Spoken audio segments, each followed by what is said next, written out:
사람들에게 불이 났을 때 무엇을 먼저 해야 할까라는 질문을 하면 대부분 119에 먼저 신고해야 한다는 답변을 합니다.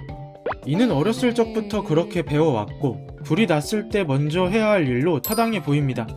근데 이제는 그 생각을 바꿔야 합니다. 불이 났을 때 기본 원칙은 대피 먼저입니다. 물론 상황에 따라 신고 또는 화재 진압을 우선해야 할 때가 있습니다. 일단 119에 먼저 신고해야 한다는 생각을 가지게 된 이유부터 알아보겠습니다. 1980년 우리나라 유선 전화 보급률은 7.2%에 불과했습니다. 따라서 불이 났을 때 119에 신고하기보다는 직접 화재를 진압하려는 경우가 많았습니다. 일부는 소방서나 경찰서에 직접 뛰어가서 신고하기도 했는데 아무래도 신고가 지연되다 보니 화재 피해가 컸습니다. 그렇기에 평상시 소방관들이 막루에 올라가서 화재 감시를 하기도 했고 119에 신고를 먼저 해야 한다는 내용을 열심히 홍보하기도 했습니다. 이 과정을 거쳐 불이 나면 119에 먼저 신고해야 한다는 생각이 우리의 머릿속에 자리 잡게 됐습니다. 하지만 지금은 상황이 많이 달라졌습니다. 국민 대다수가 스마트폰을 갖고 있으므로 신고가 쉬워졌고 같은 화재 사건에 대해 수십 건의 신고가 동시에 들어오기도 합니다. 이처럼 상황이 변한 만큼 국민의 행동 요령도 바뀔 때가 왔습니다. 소화기 한 대만 있어도 충분히 진압 가능한 초기 화재의 경우 대피를 먼저 했을 때 이를 더 키울 수 있습니다. 당연히 이때는 화재 진압을 우선해야 하고 진압하는 과정에서 주변의 화재 사실을 큰 소리로 알려주어 119에 신고할 수 있도록 했다면 잘하신 겁니다. 근데 화재를 개인이 진압할 수 없는 상황이라고 조금이라도 판단이 들면 신고가 아니라 대피를 먼저 해야 합니다. 사실 이렇게 우선순위를 정한다는 것 자체가 이해하기 어려울 수 있습니다. 119에 신고를 먼저 하고 화재를 진압하면서 진압이 어려울 때 대피하는 것이 최선의 방법이라고 생각할 수 있기 때문인데 생각하신 내용이 가장 이상적인 방법이 맞습니다. 하지만 실제 화재 상황에 놓인다면 전문가가 아닌 이상 당황하고 혼란스러워합니다. 아무 생각이 안 날 수 있고 아무 행동도 못할 수 있습니다. 그래서 우선순위를 정하는 겁니다. 즉 불이 나면 대피 먼저가 기본 원칙입니다. 이는 외국에서도 마찬가지인 내용입니다. 미국, 영국, 호주 등의 여러 국가에서 대피 먼저를 기본 원칙으로 삼습니다. 끝으로 대피 시 주의할 행동에 관해서 알아보겠습니다. 대피는 비상구나 비상계단 등 대피로를 이용해야 합니다. 이를 위해서 대피로의 위치 파악은 기본이고 대피로나 비상구에 물건을 쌓아두면 절대 안됩니다. 그리고 엘리베이터가 있는 아파트나 큰 건물의 경우에는 엘리베이터의 작동 여부를 떠나서 절대 이용해서는 안됩니다. 왜냐하면 굴뚝 효과로 인해서 연기가 엘리베이터로 모이기 때문입니다. 괜히 비상구나 비상계단을 이용하라는 것이 아니므로 꼭 기억해 주셔야 합니다. 대피할 때는 5개 지상 대피가 기본 원칙이나 화염 등에 의해 나가기 어려운 경우에는 옥상으로 올라가서 구조를 기다려야 하고 5개 지상 대피나 옥상 대피가 어려운 경우에는 밀폐된 공간이 아닌 창문이 있는 개방된 공간이라도 확보하고 구조를 요청해야 합니다. 그리고 이동할 때는 수건이나 옷 등에 물을 묻혀서 코와 입을 막고 이동하는 것이 좋은데 물 분자의 인력이 필터 역할을 하여 연기 흡입을 최소화해주기 때문입니다. 또한 평상시 소방훈련에 적극 참여하고 집집마다 방방마다 화재 경보기를 설치한다면 소중한 생명을 화재로부터 보호할 수 있습니다. 이상 생명을 구하는 소중한 정보였습니다. 궁금증이 해결되셨나요? 충남 천안의 초등학교에서 큰 불이 났습니다. 900명이 넘는 학생과 교사가 있었는데요. 다행히 침착하게 대응해 모두 무사히 대피했습니다. 김태형 기자입니다. 시뻘건 불기둥이 건물을 집어삼켰습니다. 오전 9시 30분, 초등학교 증축 공사 현장에서 난 불은 순식간에 건물 전체로 번졌습니다. 불이 났을 때 이 학교에는 학생과 선생님 900여 명이 수업 중이었습니다. 1분 1초가 아쉬운 다급한 상황. 학교 측은 재빨리 교내 방송으로 전교생에게 화재 소식을 알렸습니다. 헷갈릴 것 같아요, 아이들이. 그래서 지금은 실제 상황입니다. 이렇게 말씀을 드렸고요. 학생들도 침착했습니다. 평소 받은 모의 훈련 때처럼 교사들을 따라 학교 뒤에 있는 아파트로 안전하게 피신했습니다. 평소에 이제 훈련을 좀 잘 하다 보니까 애들이 이제 따로 어디로 어떻게 이동을 해라 교육을 안 해도 이제 저 따라서 잘 이동했습니다. 이 학교는 연간 최소 5번 이상 화재 대피 모의 훈련을 해오고 있습니다. 거동이 불편한 지체장애 학생도 사회복무요원에게 안겨 무사히 내려왔습니다. 이제 화재가 나면은 엘리베이터를 사용할 수 없으니까 그 학생을 이제 안고 대피를 했습니다. 화재 소식에 놀라 학교로 달려온 학부모들은 아이들이 모두 무사히 대피했다는 소식에 가슴을 쓸어내렸습니다. 선생님들조차도 아이들 대피시키시느라 잠바도 못 입으시고 아이들도 다 신발이 아니라 다 실내화를 신고 대피했더라고요. 학교 측은 학생 안전을 위해 오는 9일 예정됐던 겨울방학을 내일로 앞당기기로 했고 충남교육청은 불이 난 건물에 대해 긴급 안전진단을 벌이기로 했습니다. 채널A 뉴스 김태훈입니다.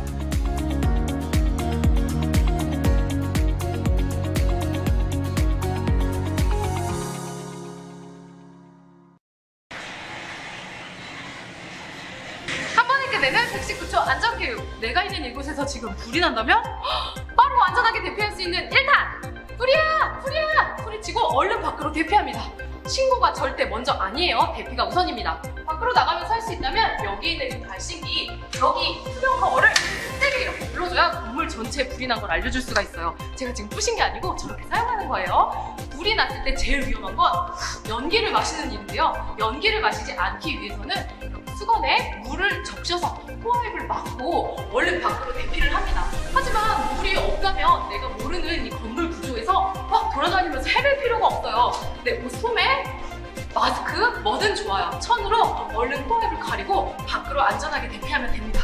그런데 왼쪽, 오른쪽 지금 우리 어디로 대피해야 될까요? 여기 피난 유도등 보이시죠?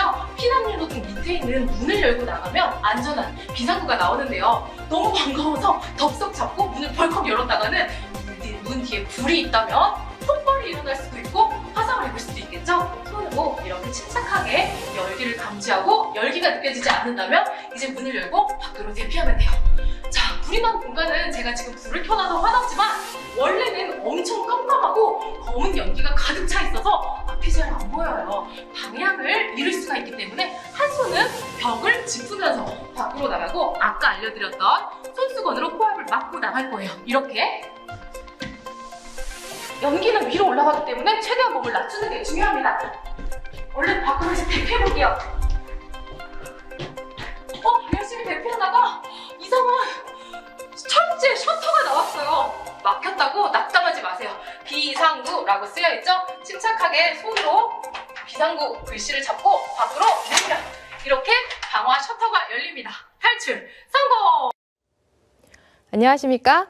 경기도 소방재난본부의 이규엽입니다. 오늘은 화재 시 안전하게 대피하는 방법에 대해 알아보았는데요. 아직도 불이 나면 119에 신고하는 게 먼저라고 생각하시는 분들 있으시죠?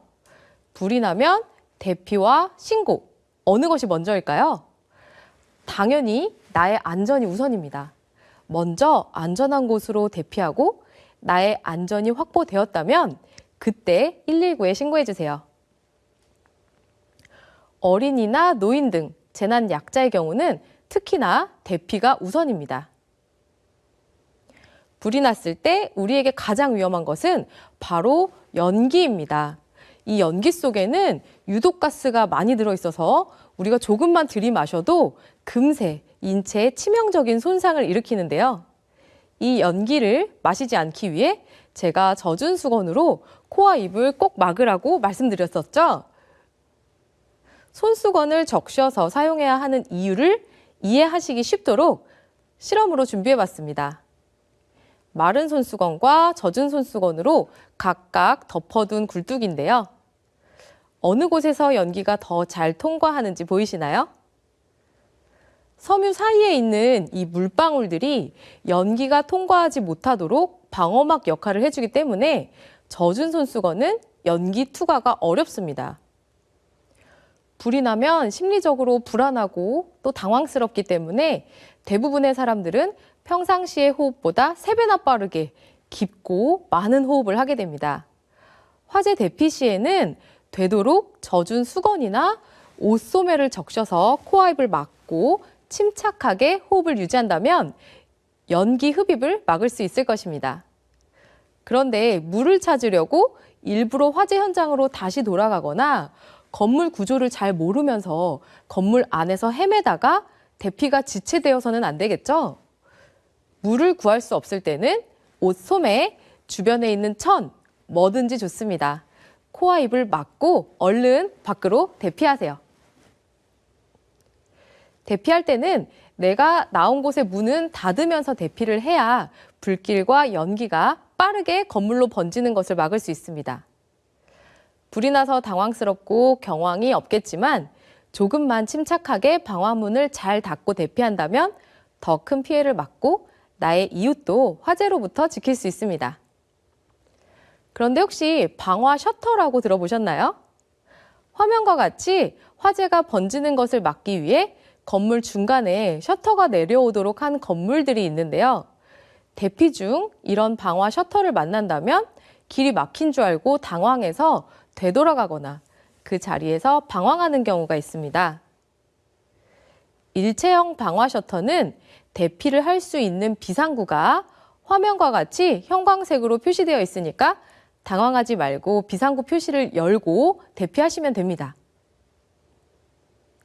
만약 방화 셔터에 비상구 표시가 없는 방화 셔터를 만났더라도 나가는 곳이 없다고 낙담하지 마세요. 반드시 3m 이내에 피난 유도등과 비상구가 함께 있습니다. 침착하게 비상구로 탈출하시고요. 대피가 완료되고 나면 우리 가족이나 일행들이 모두 건물에서 다 빠져나왔는지 인원 확인 꼭 하시고요. 119에 신고도 해주세요. 119에 신고하실 때는 도로명 주소나 주변에 있는 큰 건물 이름, 가게 간판에 써 있는 전화번호를 불러주시면 저희 119가 화재 현장을 빠르게 찾아갈 수 있습니다. 당일 주택 밀집 구역에 화재가 발생했는데요. 자칫하면 명절에 이 대형 화재로 이어질 수 있었던 상황이었습니다. 그런데 한 남자가 아주 재빠르게 대응해서 10분 만에 불을 다 꺼버렸다고 합니다. 영상 보시죠. 자, 희뿌연 연기로 뒤덮인 차량에 한 남성이 소화 분말을 이리저리 뿌려댑니다. 타자 빨리! 소화기! 빨리 타! 자, 추석 당일에 있었던 일인데요. 경기도 안산시의 한 빌라에 주차된 차량에 불이 난 겁니다. 자, 자칫하면 인접 주택으로 옮겨 붙을 수 있는 아슬아슬한 상황이었는데 발빠른 초기 화재 진압으로 불은 불과 10분 만에 모두 진화가 됐습니다. 그래서 인명피해나 아니면 다른 집으로 번지는 것을 막을 수 있는 그런 상황이었는데요.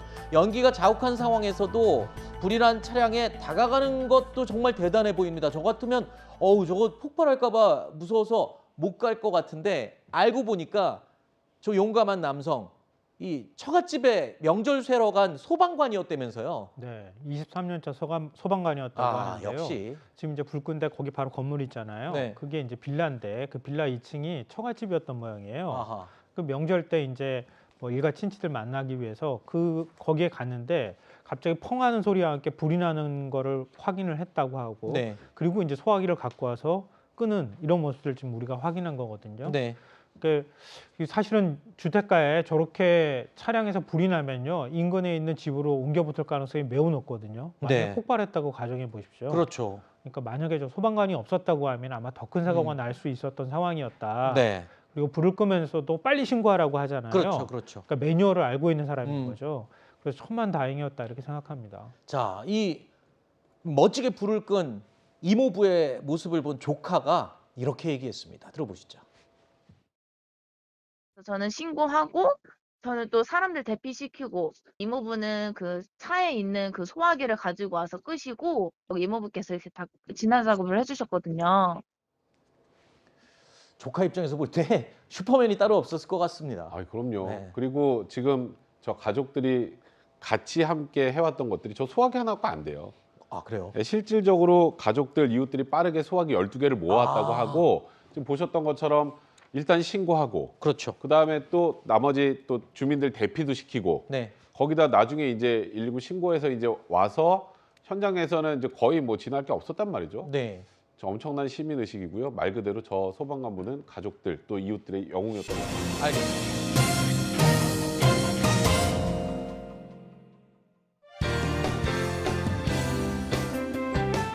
언제 어디에서 일어날지 모르는 화재. 대부분의 화재 진압은 초기 소화에 달려 있습니다. 더 큰 화재로 번지는 것을 예방하기 위한 필수 조건. 바로 소화기 사용법을 숙지하는 것입니다. 그렇다면 먼저 소화기 종류에 대해서 알아볼까요? 화재는 일반적으로 A급 일반 화재, B급 유류 화재, C급 전기 화재로 구분되는데 보통 소화기 겉면에 소화할 수 있는 화재 종류가 ABC 기호로 표시되어 있습니다. 일반적으로 사용되는 분말 소화기는 ABC 기호가 모두 표기되어 있는 것을 확인할 수 있는데요. 모든 화재 종류에 적용 가능한 소화기라는 것을 알 수 있습니다. 또 가스계 소화기인 이산화탄소 소화기, 할로겐 화합물 소화기, 청정 소화약제 소화기는 BC 기호만 표기되어 있는데 이것은 B급 유류 화재와 C급 전기 화재에 주로 사용된다는 것을 알 수 있습니다. 소화기구는 장소의 특성에 따라 다른 종류로 설치해야 합니다. 적용 가능한 약재의 종류를 선택하고 소화기구의 설치 개수를 산정해야 하며 보일러실, 발전실 등의 부속 건물에는 소화기구를 추가적으로 설치해야 합니다. 그렇다면 장소에 따라 설치해야 하는 소화기의 종류와 배치거리에 대해 알아보겠습니다. 일반 건축물의 경우 ABC 화재 적응성이 있는 분말 소화기를 많이 설치하는데요. 한 가지 꼭 주의해야 할 점이 있습니다. 전기실 및 전산실, 통신기기실의 경우 잔존물이 남지 않는 가스계 소화기를 설치해야 한다는 점입니다. 이러한 장소들에 설치된 장비들의 경우 물이나 이물질에 아주 민감한 경우가 많기 때문에 화재 시 액체나 분말로 된 소화약제를 사용하는 소화기로 진압하게 되면 추가 피해가 발생됩니다. 소화기는 각 층마다 설치하되 특정 소방 대상물의 각 부분으로부터 한 개의 소화기까지의 보행거리가 소형 소화기는 20m 이내, 대형 소화기는 30m 이내가 되도록 배치해야 하는데요. 지하구의 경우 화재 발생의 우려가 있거나 사람이 접근하기 쉬운 장소에 하나여 설치할 수 있습니다. 각 층의 거실이 2개 이상이라면 소화기를 어디에 배치해야 할까요? 바로 각 층에 설치된 것 외에 바닥 면적이 33제곱미터 이상으로 구획된 각 거실에도 배치해야 합니다. 뿐만 아니라 건축물의 부속 용도에 사용되는 곳 또한 추가적으로 소화기구를 설치해야 합니다. 우리나라에서 일반적으로 사용되고 있는 분말 소화기는 내부 구조에 따라 추갑식과 가압식으로 나눌 수 있습니다. 하지만 현재 가압식은 노후화와 위험성으로 사용하지 않고 폐기하고 있습니다. 화재 진화력이 뛰어나고 사용이 간편해 모든 화재에 적용이 가능하다는 장점을 가지고 있는 분말 소화기. 하지만 틈틈이 약재의 양과 방출용 가스가 적정 범위 내에 있는지 확인해야 하고 습도나 온도 등 환경을 맞춰주어야 오랜 기간 보관이 가능합니다. 그렇다면 지금부터 소화기 종류별 점검 방법을 자세히 살펴보겠습니다. 먼저 추갑식 소화기는 용기 내부의 규정량의 소화약제와 함께 압력원인 질소 등으로 충전돼 있는데요. 가스의 압력은 소화기에 부착돼 있는 지시압력계를 보고 확인할 수 있습니다. 이때 압력계 바늘이 녹색 범위를 가리키면 양호한 상태이고 황색은 압력 미달, 적색은 과충전 상태로 볼 수 있습니다. 불량 소화기는 폐기하거나 소방시설 공사업체와 제조업체에 정비를 의뢰해 재사용할 수 있습니다.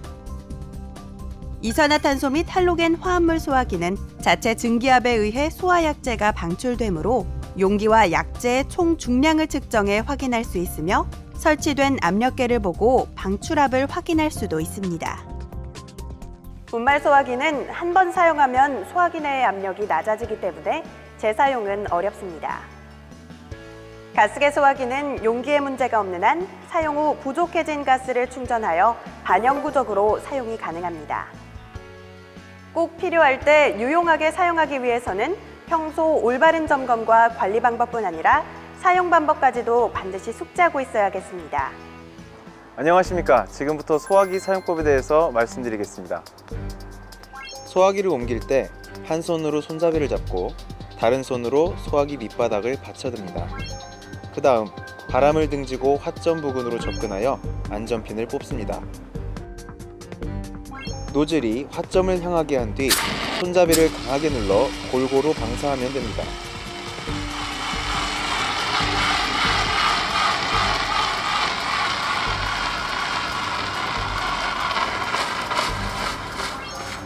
마지막으로 소화가 완전히 되었는지 확인합니다. 실습을 마친 후에는 모의 시험대에 잔류하고 있는 약재나 유류, 물을 안전하게 폐기합니다.